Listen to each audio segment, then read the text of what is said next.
My hair. Oh my God.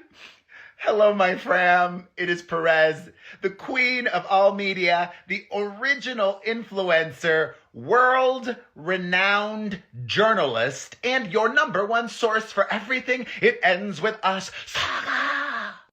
Earlier today, the judge in the imagined victims lawsuit against Justin Baldoni put me on blast. Lying Lyman literally scolded me publicly. And I will respond to that, but first I need to draft a letter and then I will share it with you all. This video is not about that. It's about a ruling that he just handed over, a win to Litigious Lively.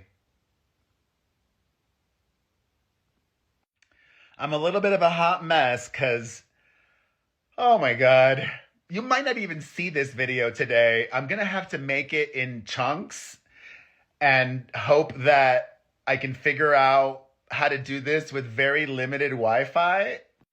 Look at this. I'm in a cabin. I'm in the woods. Oh my God, it is beautiful here. Oh my God. Oh, this is beautiful. But understandably not very good Wi-Fi and not good cell phone reception either. Oh my God, I got lost coming here last night. I was freaking out. I'm like, oh my God, I have no cell reception. What? Oh my God. Thankfully, I was able to figure it out. And here we are. I'm still catching up on everything, but I did see not only the judge's ruling in her favor today, which we will get to, I also saw that Subpoena Serena is targeting a Spanish language creator in South America. Does Vander Crookson really believe that the Wayfarer defendants were coordinating with a tuber making vids down in Argentina? Ay, por favor. Ridícula! Also, spoiler alert, this subpoena against Declarajo TV. I love that name. This subpoena against Declarajo TV, shout out to mi gente. Oye, lo quiero, los apoyo. I actually think it's just one guy. This subpoena is not enforceable. According to his own information, this creator, Declarajo TV, is based out of Argentina. Judge Lyman, the Southern District of New York, where her subpoena was issued from, has no jurisdiction over this creator. Ridículo! Ridícula. Ridiculissimo. What is not ridiculous, however, is the judge's ruling. Remember, we discussed this already, the drama over her full deposition that the Wayfarer parties submitted as evidence. Now, here's why I really am all about keeping it real and team the truth.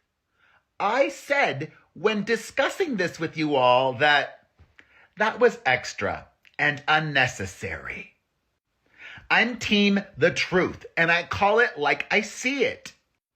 If the Wayfarer parties had relevant information from Delulu's deposition that they wanted to present to the judge, they just needed to present that piece of her deposition, which lasted an entire day, like 8 hours. I called it out in my video discussing this as unnecessary, inappropriate. But I wasn't mad at it. Lawyers are gonna lawyer on both sides. But I still call a spade a spade. And the judge, this ruling, let's go over it. He says, on August 1st, 2025, counsel for the Wayfarer parties and Liner Friedman Titleman Cooley LLP, Liner Friedman, filed a letter with the court. The letter, see docket number 538, ostensibly responding to arguments made by counsel for Blake Lively regarding Liner Friedman's pending motion to quash a subpoena. See docket number 533. The letter broadly asserts that there is no evidence the Wayfarer parties, Brian Friedman, or his firm have participated in a smear campaign against Lively.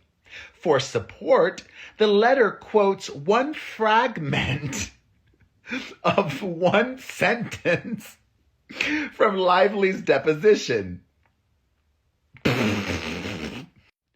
In the deposition, Lively testifies that she believes that the Wayfarer parties have retaliated against her for reporting harassment by engaging in an ongoing smear campaign. But she, appropriately, refuses to reveal information disclosed to her in confidence by her counsel. The letter also includes as an attachment the entire uncertified 292-page transcript of Lively's deposition. Lively now moves under Federal Rule of Civil Procedure 12F and the court's inherent power to strike the attachment on the grounds that there is no conceivable legal purpose to file the whole transcript. Lively argues that the Wayfarer parties have included the entire transcript solely for strategic media and public relations purposes. Specifically, given the court's individual practices regarding sealed materials, the Wayfarer party's decision has put Lively in the position of defending the continued sealing of the transcript.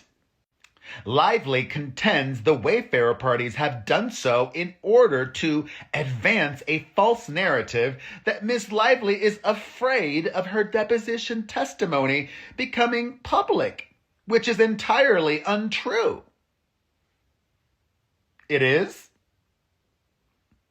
Seems really true to me. The judge, however, says the court agrees that inclusion of the entire deposition transcript served no proper purpose and accordingly grants the motion to strike. Courts have the inherent power to manage their own affairs so as to achieve the orderly and expeditious disposition of cases. This includes the power to strike materials outside the pleadings that are abusive or otherwise improper. The Second Circuit has explained that a court's supervisory function over its docket is not only within a district court's power, but also among its responsibilities. Courts must therefore protect the judicial process from being co-opted and ensure that their dockets are not used to gratify private spite or promote public scandal. It goes both ways, Judge Lyman. They have done that as well. You know it. We all know it. But he would like us to believe otherwise, saying, the Wayfarer party's attachment of the entire nearly 300-page deposition, after citing only 2 pages of it in the letter, served no proper litigation purpose and instead appears to have been intended to burden Lively and, as a result, the court, and to invite public speculation and scandal. Even if the cited deposition portions were relevant or provided support for the Wayfarer party's arguments, both of which are far from clear, the Wayfarer parties have not even attempted to argue that the entire deposition was relevant, nor could they. The conclusion is inescapable that the Wayfarer parties filed gratuitous amounts of irrelevant pages so that If Lively moved for continued sealing of the irrelevant pages, the Wayfarer parties could then use Lively's response for their own public relations purposes. The court has not only the power, but also the responsibility to step in. To step in, caca. And the judge is mad. He included a footnote that says the Wayfarer party's actions follow a pattern of using filings on the docket as an opportunity to litigate this case in the press rather than in court. The court has already stricken from the record prior filings made by the Wayfarer parties for improper purpose of inviting a press uproar. The court has likewise disregarded as improper attachments to other filings. Seems like the court has just done that for the Wayfarer parties, even though the plaintiff's lawyers have done the same. Lying Lyman also says the Wayfarer parties offer several responses, none persuasive. First, they observe that Rule 12F does not authorize this court to strike documents other than pleadings. They do not dispute, however, that the court has the inherent authority to strike documents other than pleadings when filed for improper purposes. Indeed, the court has already done so in this very case. Next, they contend that Lively has not asserted that the deposition transcript contains abusive, improper, or libelous materials. But that is not the test. The test is whether the Wayfarer party's filing itself was abusive or improper. And given that there could have been no proper reason for the Wayfarer parties to have filed an entire transcript when only a few lines were even arguably relevant, Lively has demonstrated that the Wayfarer parties have abused this court's docket. Finally, the Wayfarer parties explain that it is routine for the court to consider deposition testimony in connection with discovery dispute. It is not routine, however, for parties to attach an entire confidential deposition transcript when citing only limited portions of that transcript, involving only a few lines of text in order to put the other side and the court to the burden of justifying continued sealing. All right, I agree, and I said that publicly. Therefore, Lively's motion to strike the attachment is granted, as there is no cause to seal the limited portion of the transcript cited by the Wayfarer parties in the letter. Lively is directed to publicly file only the relevant portions. Furthermore, because the only portion of the letter that is currently redacted is the portion of the transcript that the court now orders unsealed, the court will also unseal the letter. The clerk of court is directed to close dockets number 537 and 540, to unseal number 538, and to strike the attachment at number 5381. So ordered. Bloop.